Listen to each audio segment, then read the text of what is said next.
So if you're a Republican politician, your job is to lie. Like, you literally get paid to lie endlessly. But if you are the Speaker of the House during the Trump era, you are shattering all records when it comes to lies. So Mike Johnson, closet case Mike Johnson, went on ABC this week, and he was asked a bunch of incisive and interesting questions. And boy, oh boy, does he shit the bed horribly. So let's start with this one. As you all know, Trump has been warmongering in the Caribbean and blowing up fishing boats. There was a bunch of Venezuelan fishing boats that got blown up. I believe 29 people have been killed, all civilians. By the way, a Trinidadian fishing boat got blown up. A Colombian fishing boat got blown up. No due process. No, no evidence, no nothing. It's just, hey, let's kill these people and then say we're taking out narco-terrorists. Whatever that even means. Because what does that mean? Even if those boats were packed with drugs, is the death penalty fucking instant death? Is that the punishment? Is it instant death for somebody smuggling barely enough cocaine for a single fucking bachelor party? I don't think so. But here's Mike Johnson, and listen to what he says. We are winning. We are restoring peace through strength. That's one of our core principles. Don't you have questions for him about Venezuela? What about? Don't you have questions for him about what's happening in Venezuela? We have this buildup around Venezuela. We have the targeting of these boats. Do you care that your leader is starting another illegal war against a country that didn't attack us, even though he ran 2 times, or maybe even 3 times on, we're gonna end these stupid wars as I continue them and as I expand them, we're gonna end them. I'll say I believe in peace as I do war. Don't you have questions about that? Do you have some questions about that for him? The targeting of these boats. I mean, you must at least have questions about this. I know we have questions. You have drug cartels bringing in fentanyl in boatloads of it that would kill potentially hundreds of thousands of Americans.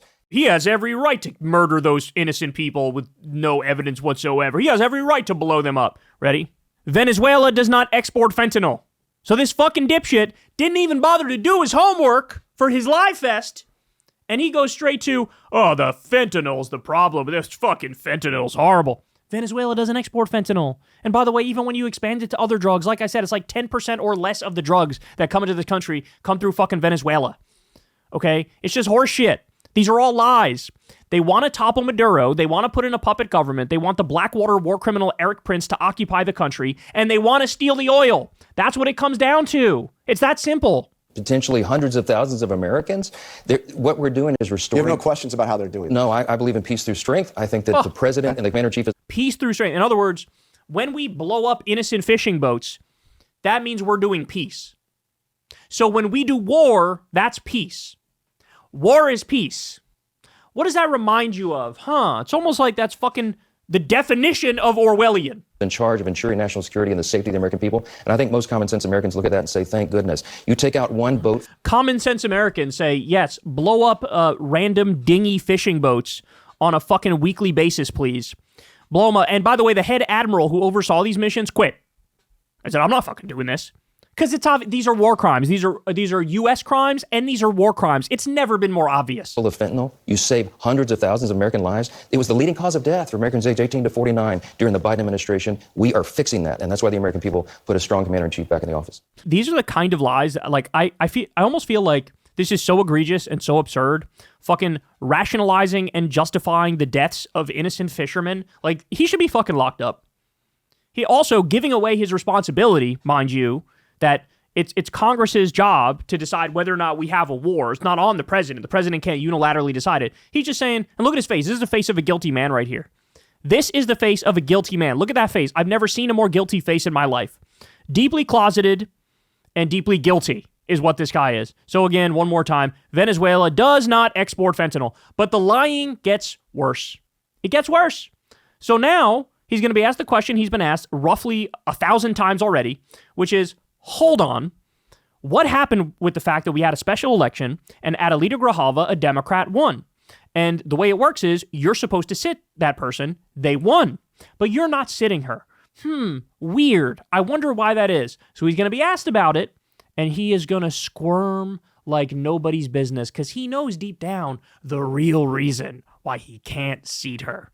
And a lot of you know it. If you don't, I'm going to tell you in a minute. Let's keep watching. When are you going to swear in Representative-elect Adelita Grijalva? As soon as we get back to legislative session, when Chuck Schumer allows us to turn the lights back on. Why haven't you done it already? Because this is the way the institution works. I'm following the Pelosi precedent, by the way. When my dear friend from Louisiana, Julia Letlow, was elected to fill the seat of her deceased husband because of COVID, Nancy Pelosi took 25 days to swear her in. By the way, are you saying, let me stop you. Are you saying that Nancy Pelosi refused to swear her in earlier? No, I'm saying, that's my very point is, this is the normal my process. understanding is that was the date that actually the Representative-elect Letlow at the time requested. No. Oh my God. So do you see how he got caught there?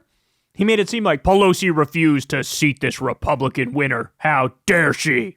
And he's like, wait, hold on. In the example you set, that's the date that was chosen by the Republican Congresswoman to be seated. Not remotely akin to this, where Adelita Grijalva is like, seat me, I'm here. And he's refusing to. You know, Crystal made a good point about this, and she said it's almost like they're doing a trial run for if Democrats crush Republicans in the midterms, they're saying, how long can we get away with not seating them? Can we just so Democrats win and we just go, how about we just don't seat them? Right? I mean, it's on the fucking table. We're how many days, what are we, 20 days deep into a fucking government shutdown and we don't hear shit about negotiations in any way, shape, or form? These people, I wouldn't put anything by the Republican Party these days. It is a death cult. It is a fascist death cult full of Kool-Aid drinking criminals. They've sold their mind to Trump and Trumpism. They don't give a fuck about the truth. They don't give a fuck about the rules and the laws. They make them new ones on a daily basis. So it could be a trial run for that. No doubt. No doubt. Requested. No. She had obviously her. Okay, here's some more examples, okay? In other words, you caught me. I was lying. Now let me move on to another thing, which I'll lie about. Wait a minute. You mentioned the Pelosi precedent, but Pelosi didn't delay that. Let me give you more of the Pelosi precedent, okay? And what about the Johnson precedent? Because you swore in 2 Republicans the day after their election. I'm happy to answer. Pelosi. Wow. So he's been delaying when it comes to Adelita Grijalva, a Democrat, but he swore in Republicans the day after they won. Oh my God. President. Pat Ryan, Joe Simplinsky. They were elected during an August recess. So 21 days later, when the House returned to regular legislative session, they were administered the oath. That's what we're doing. We're not in session right now. Rep. Grijalva was elected after the House was out of session. As soon as we return to legislative session, as soon as the Democrats decide to turn the lights back on so we can all get back here, I will administer the oath on the You could swear her in tomorrow, right? No, not tomorrow. No, we couldn't. We wouldn't. There was an exception for 2 We couldn't. We wouldn't. Floridians earlier in this Congress, but the reason was they were duly elected. They had a date set. They flew in all their friends and family, and the House went out of session. So if she flies in friends and family, then we don't have a date set. She was elected after. Okay. Let me ask you about. Okay, ready? Right. Again, the face of a guilty man. Face of a guilty. Here's everything he just said. He went. Don't stop asking the question because we all know the real answer. The real reason he won't seat Adelita Grijalva is because she's the magical 218th vote 18th vote needed to force the release of the Epstein files. That's why. She is the 218th vote, which means she would be the one to get the Epstein files released. It would be mandatory to release the Epstein files. That's why. And he's getting his marching orders directly from the big man himself, the big boss man, and the big boss man is telling him, I don't want those fucking Epstein files released. So you better make sure you do whatever the hell you have to do to make sure those shits don't get released. You better do it.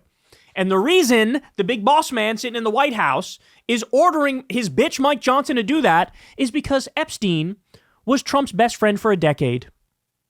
Is because Trump flew on Epstein's plane 7 times that we know of. It's probably more than that because Epstein also flew on his plane, I'm sure. He doesn't want people talking about this. He doesn't want any facts coming out. And by the way, he's waiting for the FBI to remove every mention of him in the Epstein files. And that probably took a long fucking time because I bet he's on every goddamn page of those Epstein files. I mean, there was reporting that the first time Trump and Melania had sex was on the Lolita Express, Epstein's pedophile plane. Epstein literally knew the inner workings of the Trump White House in his first term, which it makes you wonder, how and why did you know all that? Could it be because, I don't know, you work for a foreign intelligence agency with close ties? Could that be why? Weird. By the way, Trump and Epstein shared a girlfriend. Never mind the creepy love letter that Trump wrote to Epstein on his birthday. Never mind the fact that Trump offered Epstein a job in his first term. So Trump doesn't want this to come back up. He doesn't.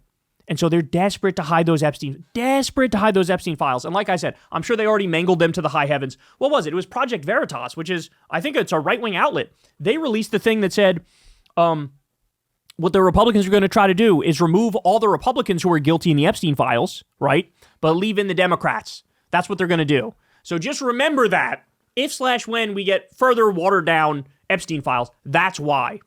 But they are guilty as sin. It is super fucking clear. And the closet case here shattered the lie-o-meter. Hey, y'all, do me a favor and like and subscribe. It helps out big time in the algorithm.